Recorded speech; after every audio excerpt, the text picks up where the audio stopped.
What is going on, everyone? Welcome back to another video, another day, another dollar, where we're going to be breaking down our futures contract per usual. If there's not a day that we don't look at this, something is wrong. Um, Today was a very choppy and volatile session, to say the least. I was involved early on, and really didn't do much the rest of the day. This market it's been tough.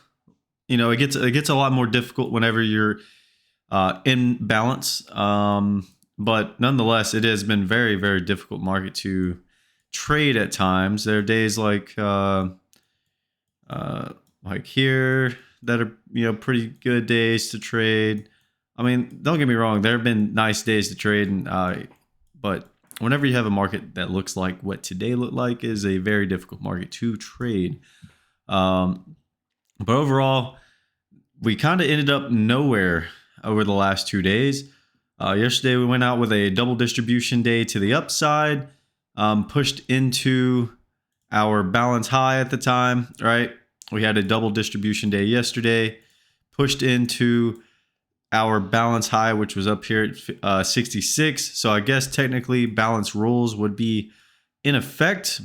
And at one point today, it did look like we might go and test that to the point, but we never got enough movement or volume and tempo to the upside, so we ended up just kind of rolling over and having a liquidation break, which led to us closing near the low of the days.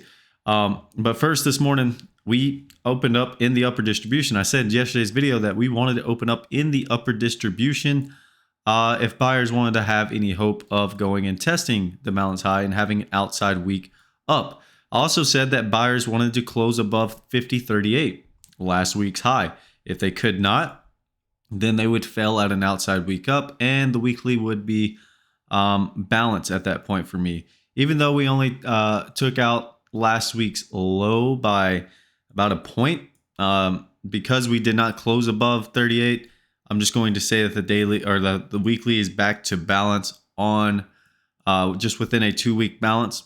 And then if we take out this week's low, next week we will be one time framing down, and the daily will most likely be coming out of balance at that point as well. But we opened up, pushed up, could not get the overnight high, which was much higher. The overnight high was up here around 59. I actually, I mean, it doesn't count, but the thought counts. I wrote down this morning on my little notepad from time to time, if I don't want to take an actual trade, I'll take like a legit paper trade.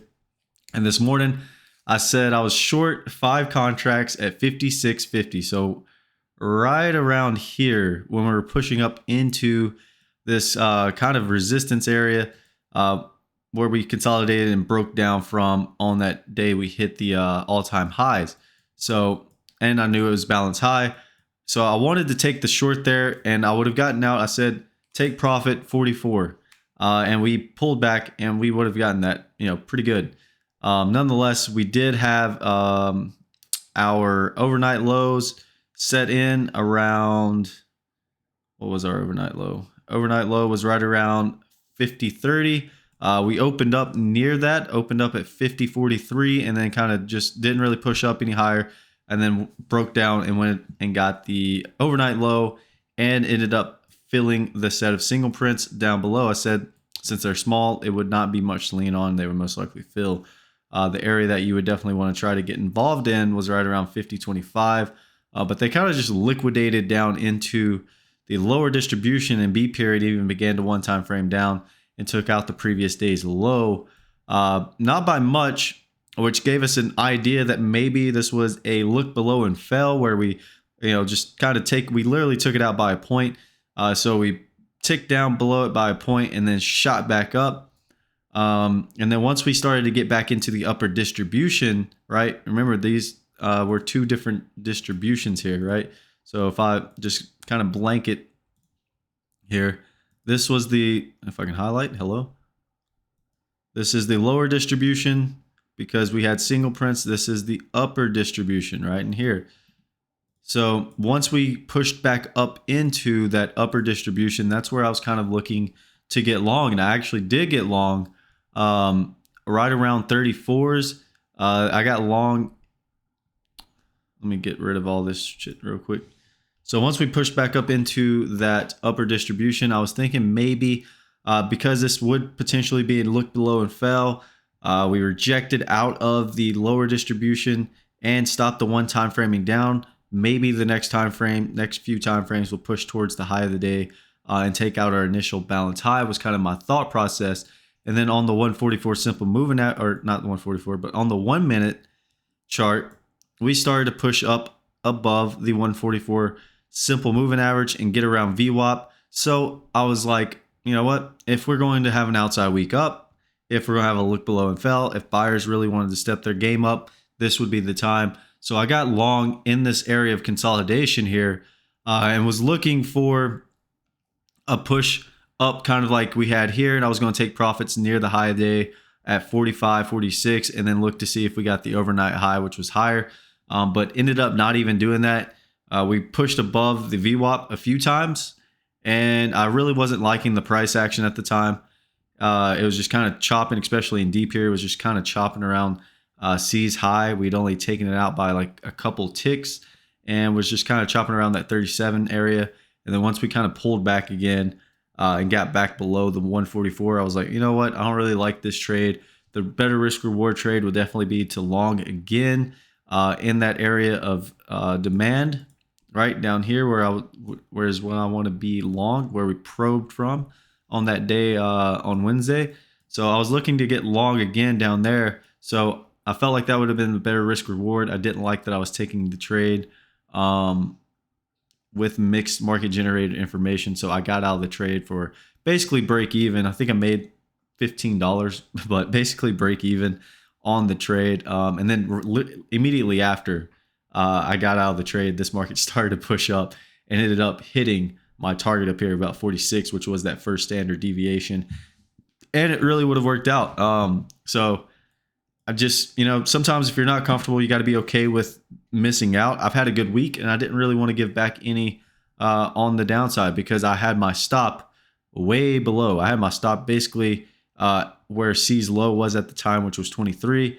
And I was like, if we're going to get down there, I might as well just take the long, have a better risk reward down at the lows, fade the extreme and the edge versus taking the trade here in the middle. But, initially it did work out in that upper distribution. We did go up and test, rolled back over. Looked like we were going to have an afternoon pullback low right here at 50.33. Initially, the trade worked out really well right there at 50.33, which is going to be right where we pulled back to VWAP. Guess what? We held just below it, consolidated, popped back up, and had a nice run up to the highs of the day, where once again, we just kind of ran into that area of resistance, struggled a bit to really get any tempo and movement. We had a wide point of control kind of developing at the time. So fading the extreme would have worked out, and boom, liquidated. I mean, absolutely liquidated to the downside, closing at the lows of the day. So once again, just a choppy, vicious price action. And the short up here was definitely the better play out of all of the trades of the day because of how the market acted early on. The short was definitely the better trade up here versus the long here. Because even if you had taken the long at 50.33, where's your out? You know what I mean? Is your out down here at 23? Is your out here at 30.75? Where's your out? The better trade up here, in my opinion, was 54. Knowing that maybe if you got above 57, this high here, that is a better risk reward short. That's your out. You know where your out is at. And then you're looking to rotate back in, especially if the day is going to be a rotational day. So that's kind of how you could have looked at today. That's how I should have looked at today. But just kind of let it do what it wanted to do. Didn't really want to step in this market. So that's all we go out with. We don't have anything. We just have the day's high, the day's low. I don't even think a wide point of control is this 1, 2, 3, 4, 5, 6, 7, 8. So an 8 wide point of control. So nothing significant as far as points of control go. We'll just move this up here to the day's high of 54.50. Change the date to the 16th. And it is a 3-day weekend, so we'll pick things back up on Tuesday, I do believe. and then look to hopefully have a better week. Hopefully we come out of the balance one way or the other and get some good tempo. Hopefully no gaps. That would be ideal. No gapping. Just pure price action. That would be kind of nice just to have some pure price action instead of this choppy, violent mess that we've had. But so far, line in the sand really is going to be 50.11 come Tuesday. 50.11 is going to be line in the sand there. If we get below 50.11, guess what? You have a vacuum down to the 9Y point of control down here at 49.89.50. You get below that, you have what is going to be Wednesday's low at 49.72.50, and then you have what is our balance low. We're going to call Tuesday's low our balance low instead of 49.29. Tuesday's low will be our balance low, and we'll call it a nice 5-day balance. So 49.36.50 will be our balance low.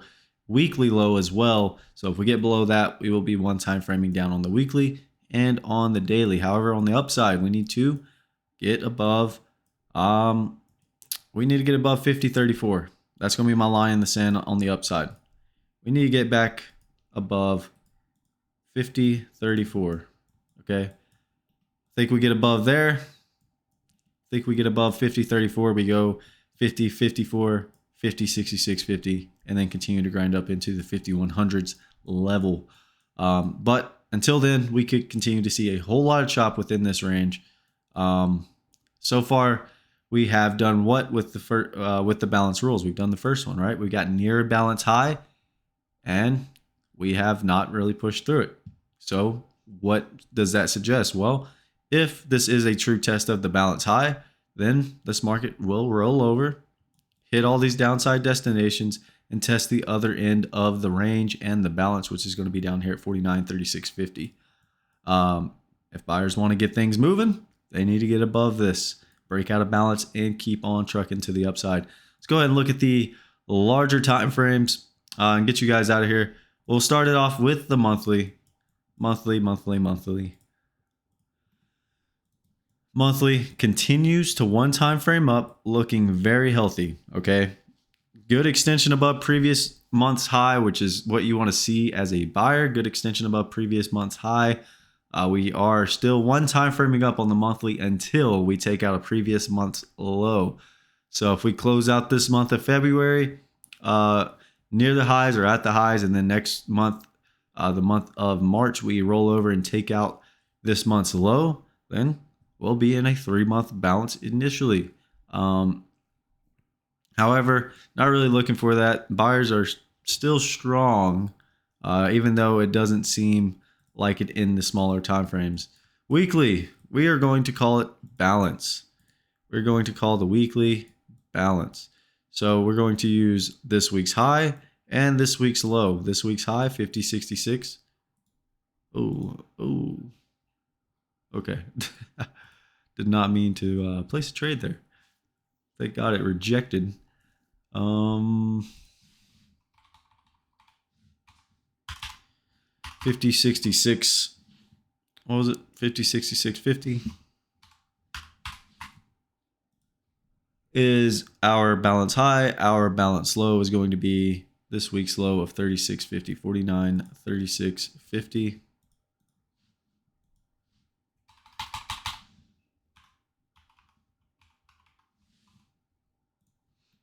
There you have it. We are in a 2-week balance. All right. So we could continue to chop around in here, and our daily balance is going to be essentially the exact same thing. Our daily balance is the exact same thing. All right. Daily balance, weekly balance is the exact same range. So if we take out the balance low on the daily, guess what? The weeklies are down and the daily's down. If we take out the balance high on the daily, then the weekly's up and the daily is up. The 20-day moving average is down at 49.64.29, and the 50-day moving average is down at 58.50. Continues to creep up, and the 200 way down here at 45.21. So buyers definitely, if we get another retest of the 20, want to hold that. We break below it. That could mean a break below our balance low, and then we could have a nice little pullback to the 58 or the 48.50 level, which would be from the highs. I mean, I guess it really wouldn't be that terrible. It'd be about a 5% pullback from the highs, which wouldn't be unhealthy for this market considering how much we pushed up, but would not be unhealthy for the market to kind of have a bit of a pullback. Right now, short-term buyers are in control. Short-term market all over the place. Yeah. So with that being said, ladies and gentlemen, I hope you all have a wonderful day. I hope you have a wonderful weekend, and we'll catch you guys in the next one. See ya.